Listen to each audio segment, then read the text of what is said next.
ವೀಕ್ಷಕರೆಲ್ಲರಿಗೂ ಸಾಪ್ತಾಹಿಕ ಭವಿಷ್ಯವಾಣಿ ವಿಶೇಷ ಕಾರ್ಯಕ್ರಮಕ್ಕೆ ಸ್ವಾಗತ. ಸ್ನೇಹಿತರೆ, ಏಪ್ರಿಲ್ ತಿಂಗಳ ಈ ವಾರದಲ್ಲಿ ನೀಚಭಂಗ ರಾಜಯೋಗವು ಪ್ರಭಾವಶಾಲಿಯಾಗಿರುವುದು. ಈ ವಾರದ ಆರಂಭದಲ್ಲಿ ಬುಧನು ತನ್ನ ನೀಚ ರಾಶಿಯಾದ ಮೀನ ರಾಶಿಯಲ್ಲಿ ಚಲಿಸಲಿದ್ದಾನೆ. ಹಾಗೆ ಈ ವಾರ ಧನ ಯೋಗದ ನಿರ್ಮಾಣವಾಗಲಿದೆ.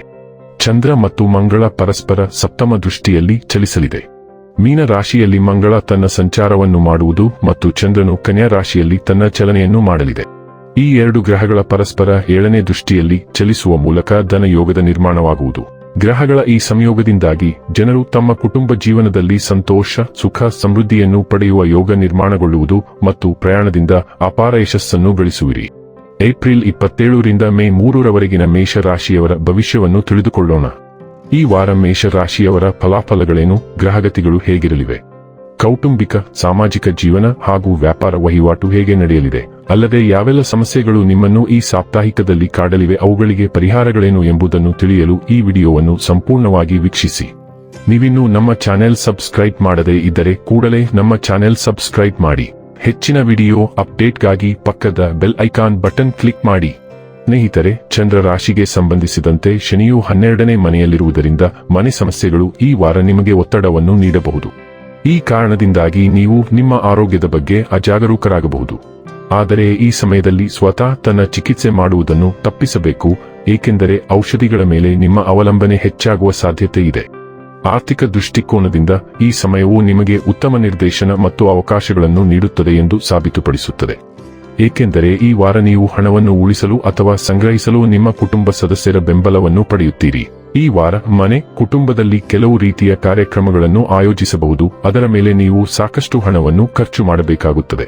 ಇದು ನಿಮ್ಮ ಮಾನಸಿಕ ಒತ್ತಡವನ್ನು ಹೆಚ್ಚಿಸುತ್ತದೆ. ಜೊತೆಗೆ ಮನೆಯ ಅತಿಯಾದ ಕಾರ್ಯಗಳಿಂದಾಗಿ ನಿಮ್ಮ ಕೆಲಸದ ಪ್ರದೇಶದ ಮೇಲೆ ಕೇಂದ್ರೀಕರಿಸಲು ನಿಮಗೆ ಸಾಧ್ಯವಾಗುವುದಿಲ್ಲ. ನಿಮ್ಮ ವೈಯಕ್ತಿಕ ಜೀವನದಲ್ಲಿ ನಡೆಯುತ್ತಿರುವ ಸಮಸ್ಯೆಗಳು ನಿಮ್ಮನ್ನು ಅಸಮಾಧಾನಗೊಳಿಸುವ ಸಾಧ್ಯತೆ ಇದೆ. ಇದರಿಂದಾಗಿ ನಿಮ್ಮ ಸ್ವಭಾವವು ಸ್ವಲ್ಪ ಕಿರಿಕಿರಿಗೊಳ್ಳಬಹುದು. ಇದು ನಿಮ್ಮ ವೃತ್ತಿಯ ಮೇಲೆ ಪರಿಣಾಮ ಬೀರುತ್ತದೆ ಮತ್ತು ಯಾವುದೇ ಕಾರ್ಯದತ್ತ ಗಮನ ಹರಿಸಲು ಸಾಧ್ಯವಾಗುವುದಿಲ್ಲ. ಇದರಿಂದಾಗಿ ಮುಂಬರುವ ಸಮಯದಲ್ಲಿ ನೀವು ಅನೇಕ ಸಮಸ್ಯೆಗಳನ್ನು ಸಹ ಎದುರಿಸಬೇಕಾಗುತ್ತದೆ. ವಿದೇಶದಲ್ಲಿ ಉತ್ತಮ ಕಾಲೇಜಿಗೆ ಹೋಗಬೇಕು ಮತ್ತು ಉನ್ನತ ಶಿಕ್ಷಣವನ್ನು ಪಡೆಯಬೇಕು ಎಂದು ಕನಸು ಕಾಣುತ್ತಿದ್ದ ಆ ವಿದ್ಯಾರ್ಥಿಗಳು ಈ ವಾರದಲ್ಲಿ ಈ ಅವಕಾಶವನ್ನು ಪಡೆಯುವ ಸಾಧ್ಯತೆ ಇದೆ. ಅಂತಹ ಪರಿಸ್ಥಿತಿಯಲ್ಲಿ ನಿಮ್ಮ ಮೆಮೊರಿ ಶಕ್ತಿಯನ್ನು ಹೆಚ್ಚಿಸಲು ಬೆಳಿಗ್ಗೆ ಎದ್ದು ವಿಷಯಗಳನ್ನು ಅಭ್ಯಾಸ ಮಾಡಲು ನಿಮಗೆ ಸೂಚಿಸಲಾಗುತ್ತದೆ. ಏಪ್ರಿಲ್ ಕೊನೆಯ ವಾರವು ಹಣಕಾಸಿನ ಮೇಲೆ ಮತ್ತು ನಿಮ್ಮ ಭಾವನಾತ್ಮಕತೆಯ ಮೇಲೆ ಹೆಚ್ಚಿನ ಗಮನ ಹರಿಸುತ್ತದೆ. ಆದರೆ ಬದಲಾವಣೆಗಳು ಪ್ರಗತಿಯ ಕಡೆಗೆ ಹೆಚ್ಚು ಇರುತ್ತವೆ. ಆದ್ದರಿಂದ ಎಚ್ಚರಗೊಂಡು ಕಾಫಿಯನ್ನು ಸವಿಯಿರಿ.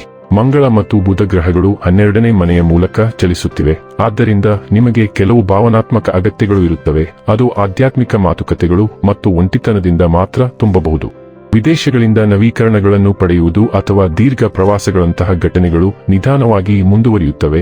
ಆದ್ದರಿಂದ ನೀವು ಇವುಗಳ ಬಗ್ಗೆ ಸ್ವಲ್ಪ ಅಸಹನೆ ಹೊಂದಿರಬಹುದು. ನೀವು ಪ್ರಾರ್ಥನೆ ಮತ್ತು ಧ್ಯಾನದಂತಹ ಆಧ್ಯಾತ್ಮಿಕ ಅಭ್ಯಾಸಗಳಿಗೆ ಸಹ ಹೋಗುತ್ತೀರಿ. ಅದು ಖಂಡಿತವಾಗಿಯೂ ನಿಮ್ಮನ್ನು ಸಮಾಧಾನಪಡಿಸುತ್ತದೆ. ಈ ಗ್ರಹಗಳು ಕೆಲಸದ 6ನೇ ಮನೆಯ ದೃಷ್ಟಿಕೋನವನ್ನು ಹೊಂದಿರುವುದರಿಂದ ನಿಮ್ಮ ಕೆಲಸದ ಬಗ್ಗೆಯೂ ನೀವು ಹೊಸ ಘಟನೆಗಳನ್ನು ಹೊಂದಿರುತ್ತೀರಿ. 2ನೇ ಮನೆಯ ಮೂಲಕ ಸೌರ ಸಂಚಾರವು ಹಣಕಾಸು, ಆಸ್ತಿ ಮತ್ತು ನಿಮ್ಮ ಮೌಲ್ಯಗಳಿಗೆ ಸಂಬಂಧಿಸಿದಂತೆ ಸ್ಪಷ್ಟವಾದ ಬೆಳವಣಿಗೆಗಳನ್ನು ತರುತ್ತದೆ. ಈ 3 ಅಂಶಗಳು ಮುಂದಿನ 20 ದಿನಗಳವರೆಗೆ ಸಕ್ರಿಯವಾಗಿರುತ್ತವೆ. ಆದ್ದರಿಂದ ನೀವು ಇವುಗಳ ಬಗ್ಗೆ ಸರಿಯಾದ ಯೋಜನೆಗಳನ್ನು ತೆಗೆದುಕೊಳ್ಳುತ್ತಿದ್ದೀರಿ ಎಂದು ಖಚಿತಪಡಿಸಿಕೊಳ್ಳಿ.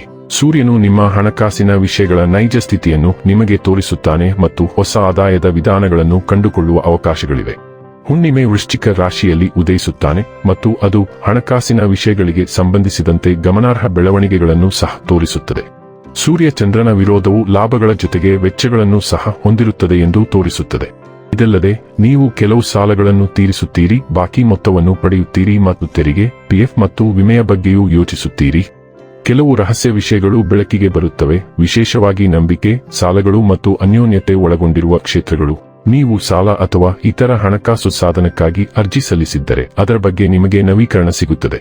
ಶುಕ್ರನು ಮಿಥುನ ರಾಶಿಯ ವಾಯು ರಾಶಿಯ ಮೂಲಕ ಚಲಿಸುತ್ತಿದ್ದಾನೆ ಮತ್ತು ಅದು ಸಣ್ಣ ಪ್ರವಾಸಗಳನ್ನು ತರುತ್ತದೆ. ಅದು ನಿಮಗೆ ಒಳ್ಳೆಯದು, ಏಕೆಂದರೆ ಅದು ವೃತ್ತಿಪರ ಕಾರಣಗಳಿಗೂ ಆಗಿರಬಹುದು.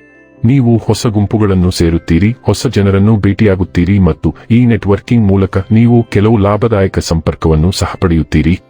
ಈ ಶುಕ್ರವು ಬರೆಯಲು, ಕಲಿಯಲು, ಪ್ರಕಟಿಸಲು ಮತ್ತು ನಿಮ್ಮ ಸಹೋದರರೊಂದಿಗೆ ನಿಕಟ ಸಂಭಾಷಣೆಗೆ ಅವಕಾಶಗಳನ್ನು ತರುತ್ತದೆ.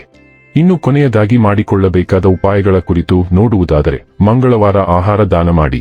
ವೀಕ್ಷಕರೇ, ಇದಾಗಿತ್ತು ಮೇಷರಾಶಿಯ ಜಾತಕದವರ ಏಪ್ರಿಲ್ 27ರಿಂದ ಮೇ 3ರವರೆಗಿನ ಫಲದ ಮಾಹಿತಿ ಇಷ್ಟವಾದರೆ ವಿಡಿಯೋವನ್ನು ಲೈಕ್ ಮತ್ತು ಶೇರ್ ಮಾಡಿ. ಹಾಗೆ ಚಾನೆಲ್ ಸಬ್ಸ್ಕ್ರೈಬ್ ಮಾಡುವುದರ ಜೊತೆಗೆ ನಿರಂತರ ವಿಡಿಯೋ ಅಪ್ಡೇಟ್ಸ್ಗಳಿಗಾಗಿ ಪಕ್ಕದ ಬೆಲ್ ಐಕಾನ್ ಕ್ಲಿಕ್ ಮಾಡಿ.